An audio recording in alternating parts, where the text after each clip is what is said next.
दोस्तों नमस्कार। दोस्तों आज हम एक विशेष विषय के बारे में चर्चा करेंगे। चर्चा है लाइफ के बारे में। LIFE life. स्पेलिंग, लाइफ की स्पेलिंग अपने आप में कुछ कहती है। हम आज उसके बारे में सबसे पहले समझें। LIFE, L फॉर लिविंग और लास्ट में E फॉर एंड। अक्सर मैं ये डेफिनेशन लाइफ इंश्योरेंस में पढ़ाते समय, लाइफ इंश्योरेंस कंपनीज में, चाहे वो HDFC लाइफ हो, रिलायंस लाइफ हो, चाहे और कोई लाइफ इंश्योरेंस कंपनी हो, उनमें ट्रेनिंग के दौरान मैं ये चीज़ बताता हूँ। आज मैं यहाँ पर आप सभी लोगों को बता रहा हूँ। लाइफ का असल डेफिनेशन आप ऐसे समझ सकते हैं। LIFE, L for living and E for end. बीच में आता है IF, इफ़। ये दोनों अक्षरों को मिला करके, इन अल्फ़ाबेट्स को मिला करके एक शब्द बनता है इफ़। इफ़ का हिंदी में मतलब होता है यदि। यदि मतलब अनिश्चितता, यदि मतलब अनसर्टेनिटी, यदि मतलब कोई निश्चित चीज़ ना होना, कुछ ना कुछ अनसर्टेन है, वो घटित हो भी सकता है, नहीं भी हो सकता। तो life is all about uncertainty my dear friends. क्या होगा, क्या नहीं होगा, क्या होने वाला है, क्या नहीं होने वाला है, this is all about uncertainty. अब जहां पर लाइफ की डेफिनेशन में ही अनसर्टेनिटी लिखी हो, तो फिर चिंता किस बात की। जीवन में उतार चढ़ाव भी आएंगे, जीवन में सफलता विफलता भी आएगी, जीवन में सुख दुख भी आएगा। कभी अच्छे दिन आएंगे, कभी बुरे दिन आएंगे। तो अच्छे दिनों को कभी सर पर चढ़ने मत दो और बुरे दिनों में कभी भी शोकाकुल मत हो जाओ, परेशान मत हो जाओ। तो अनसर्टेनिटी तो लाइफ का हिस्सा है दोस्तों। असल मायने में माने तो अनसर्टेनिटी लाइफ ही है। अब इसमें फिर जब अनसर्टेन सारी चीज़ें हैं ही, तो फिर तेरा मेरा अपना पराया ये सब क्यों करना, ये सब व्यर्थ है। भगवान श्री कृष्ण ने भी गीता में कहा है कि क्या लेकर आए थे, क्या लेकर जाओगे। लेकिन कर्म को प्रधान माना है दोस्तों।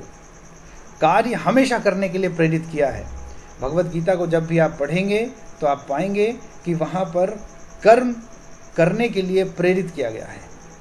दूसरे शब्दों में, सरल शब्दों में अगर समझें तो यहाँ पर इतना ही समझिए कि हमें अपने जीवन के अंतिम सांस तक कार्य करते रहना चाहिए, प्रगतिशील कार्य करते रहने चाहिए, अच्छे कार्य करते रहने चाहिए, सामाजिक कार्य करते रहने चाहिए। ऐसे कार्य करने चाहिए जिससे समाज में अच्छाई बढ़े, जिससे आप कोई कंट्रीब्यूशन दे पा रहे हैं।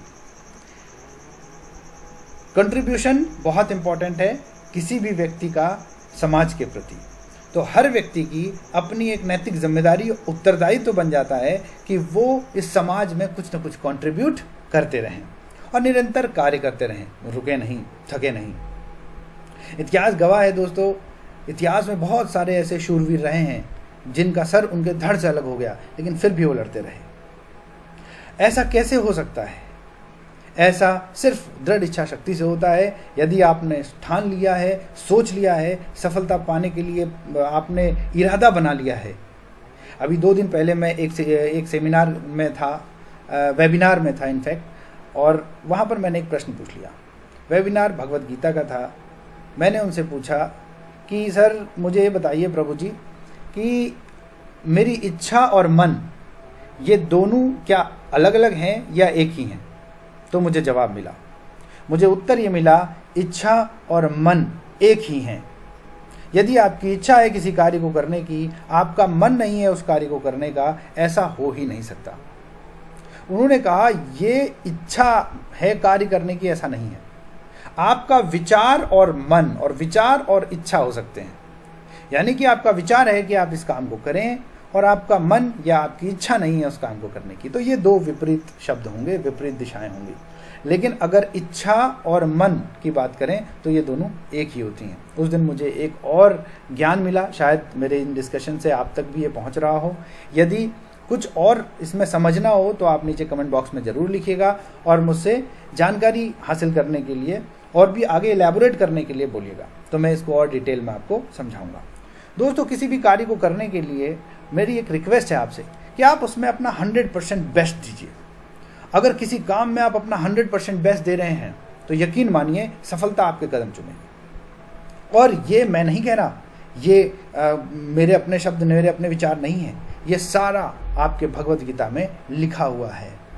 आप उसे फॉलो करें। मेरी रिक्वेस्ट है कि आप श्रीमद् भगवत गीता खरीदें, पढ़ें, उसका यथारूप पढ़ें और उसको समझने की कोशिश करें। और यदि आपको लगता है कि आप उसके और बेहतर ढंग से और गहरे तरीके से आप उसका हिस्सा बनना चाहते हैं, तो आप मेरा नंबर ले लें 9897907888। इस पर आप अपना विचार और सुझाव भेजें, और आप ये भी भेजें कि आप उसका और गहरा और बेहतरीन हिस्सा बनना चाहते हैं, सो दैट मैं आपको एक ग्रुप में ऐड करा दूंगा, जिससे कि आप भगवत गीता को और बेहतर तरीके से समझ पाएंगे। बहुत बहुत सुनने के लिए बहुत बहुत धन्यवाद मेरे दोस्तों। फिर मुलाकात होगी एक नए विचार और एक नए छोटे से वीडियो के साथ। तब तक के लिए धन्यवाद, नमस्कार।